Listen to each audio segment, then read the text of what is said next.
नमस्कार, आप देख रहे हैं द चौपाल और मैं हूँ आपके साथ वर्षा। आज हमारे साथ बातचीत करने के लिए मौजूद हैं बीजेपी के ओबीसी मोर्चा के राष्ट्रीय अध्यक्ष doctor K Lakshman. Doctor Lakshman has also been the state MLA और वो बीजेपी के स्टेट प्रेसिडेंट भी रह चुके हैं। नमस्कार sir.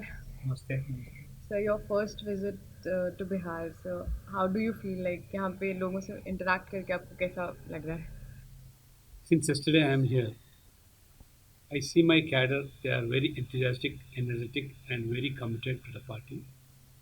And they are confident that India government is going to form once again in Bihar. Cadre are very enthusiastic. यहाँ का माहौल मैं कल से जो देख रहा हूँ, पूरा वातावरण इंडिया के अनुकूल है। कार्यकर्ता भी मोदी जी का जो भी योजना थे, वो आम आदमी के पहुंचने के लिए हमेशा वो लोगों के बीच में काम करते आए हैं।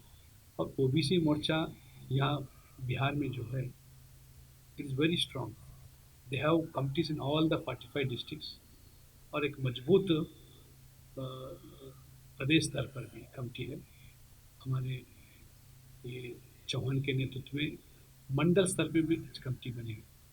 अति पिछड़ा वर्ग और पिछड़े वर्ग का पूरा आशाजनक है कि दोबारा एनडीए सरकार यहाँ बिहार में आनी चाहिए, क्योंकि लोग इसके पहले जो आरजेडी का सरकार देखे दबाव हुए थे, लोग मानते थे वो जंगल राज है, कोई इतना अशांति था और लोगों के ऊपर दबाव करना, छोटे छोटे समुदाय को किस तरह वो सताए, लोग बताते रहे। ये 3 साल के अंदर मोदी जी का एनडीए जो सरकार है, वो बिहार को काफ़ी मदद किया, काफ़ी प्रोजेक्ट्स दिया गया है।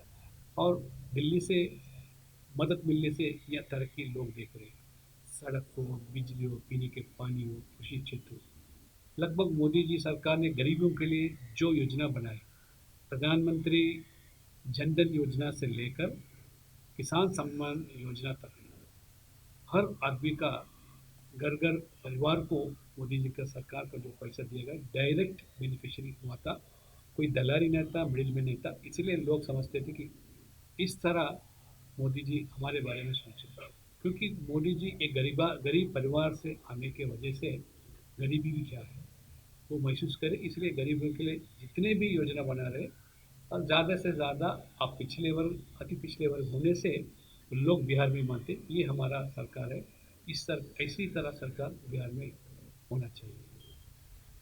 Sir, since you are the OBC Morcha president, तो यहाँ पे जो ऑपोजिशन पार्टीज़ हैं उन पे ऐसे एलिगेशंस लगाए जा रहे हैं और उन्होंने पिछले दिनों और कई टाइम से ऐसे बहुत से एग्जाम्पल्स खुद ही डिलीवर किए जिसमें ये साफ साफ दिखता है कि they never respected the OBC SC और एसटी। अपने ही पार्टी के नेता का उन्होंने सम्मान नहीं किया। जैसे मुकेश सहनी जी ने भी उन पे यही आरोप लगाए थे कि he never got that proper appreciation and that वो सम्मान नहीं मिला उनको। और फिर अभी शक्ति मलिक हत्याकांड में भी तेजस्वी जी पे एलिगेशंस लग रहे हैं, तो आप इस पे आपके थॉट्स क्या हैं? ये वर्षा जी, वो हकीकतें सही हैं। लोग दबाव हुए। ये जो आरजेडी के नाम पर जो पार्टी या सरकार चल रहा था, वो पिछले वर्ग के नाम पे वो वोट हासिल करते, मगर वो बर्बादवाद पार्टी है। They are interest only their family welfare, not the welfare of the Bihar people.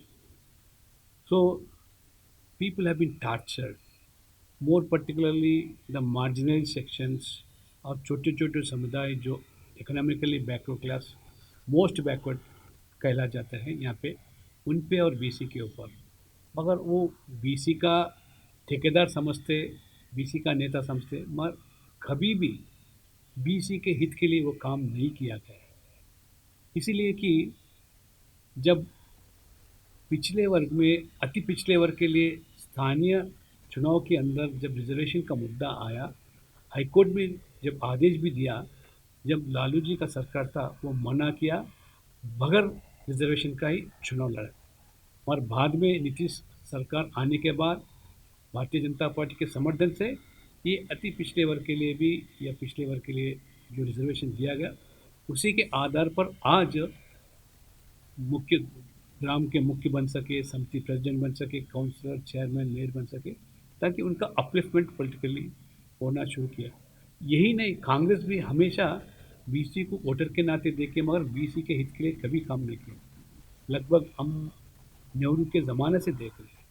There was a Kaka Kalekar Commission which has recommended for implementation of reservations for OBCs in government organizations and even for government central government education institutions. They never bother. कभी उसके अमल करने की कोशिश ही नहीं करा।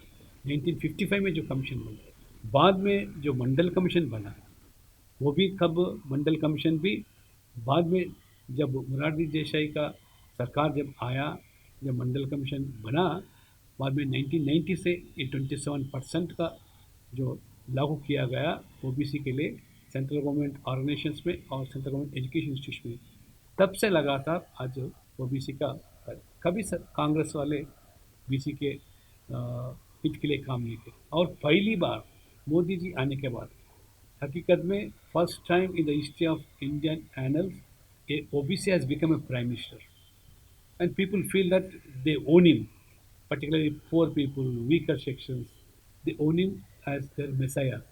इसीलिए मोदी जी आने के बाद जो लोगों का डिमांड था, ओबीसी समुदाय का डिमांड था, जिस तरह एससी एसटी कमीशन को कॉन्स्टिट्यूशनल स्टेटस है, उसी तरह ओबीसी को देने के लिए फर्स्ट टाइम मोदी जी ने नेशनल बैकवर्ड क्लास कमीशन का जो संविधानिक दर्जा जो दिया गया, उसी से आज लोगों में विश्वास पैदा हो गया।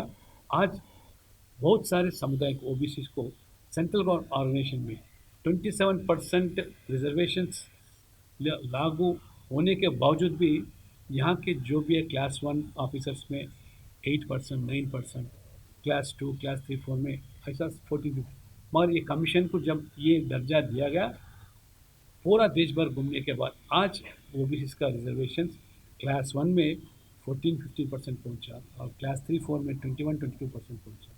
उसके अलावा apart from giving constitutional status to national backward class commission, even Modi ji wanted even in BCs they are some marginalised sections, poorest among the poor जो है, उनको जो पहला उसको फल मिलना चाहिए सरकार का। इसलिए he has also ordered for Rohini commission, justice Rohini commission for categorisation of BCs, BCs, MBCs, and even denotified tribes. There are many categories. Otherwise, only a few sections from OBC is also getting benefited in the name of reservation. So, like SCs and STs, this is a categorization, and even this OBC categorization is there in 13 states. But national level, central level, there is no categorization. He has ordered for that commission, and now in January 21st, probably they are going to submit a report, and government may implement the same thing.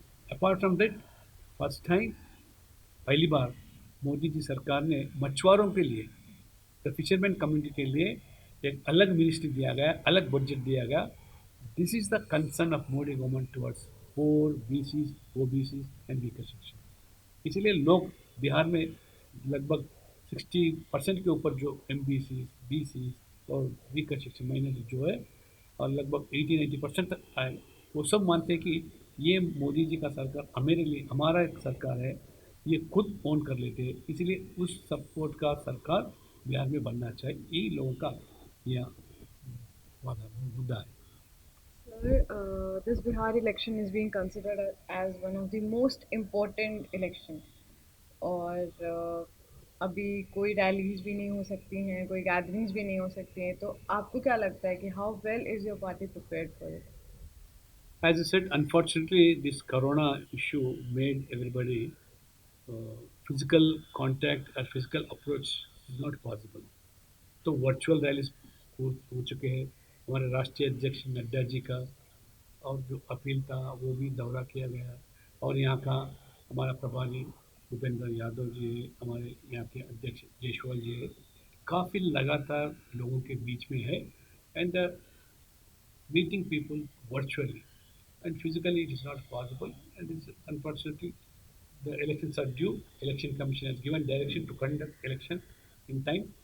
Definitely I'm confident and we feel that NDA government is going to work, because लोग देख चुके हैं सरकार।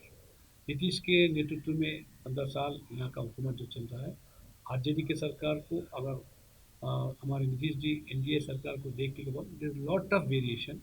People are happy, people are comfortable, people see law and order, and even the welfare schemes of government of India and state government, they are reaching people without a middleman role.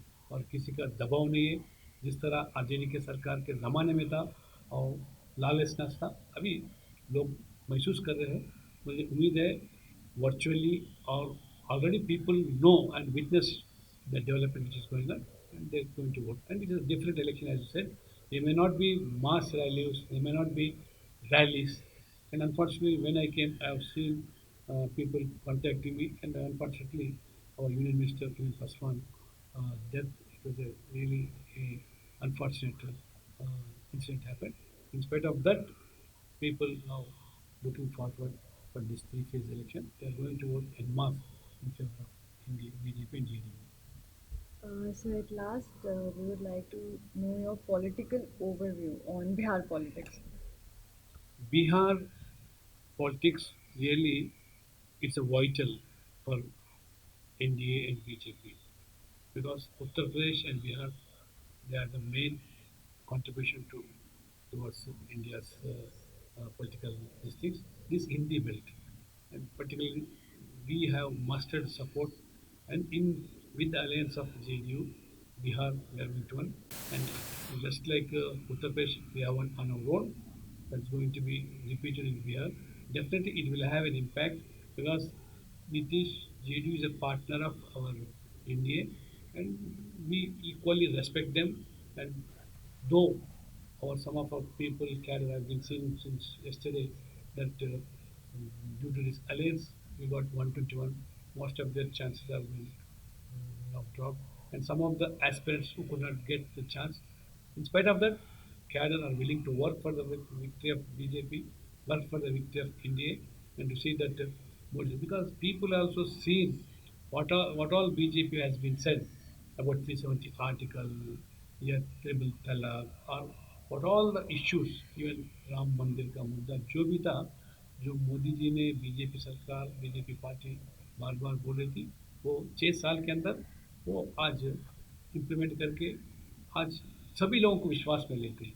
कुछ misconception में होते हुए and taking everybody into confidence that government is functioning well. इसीलिए people now want Indian this government to continue in Bihar, and we will strengthen the hands of Modi at center also. Thank you, sir.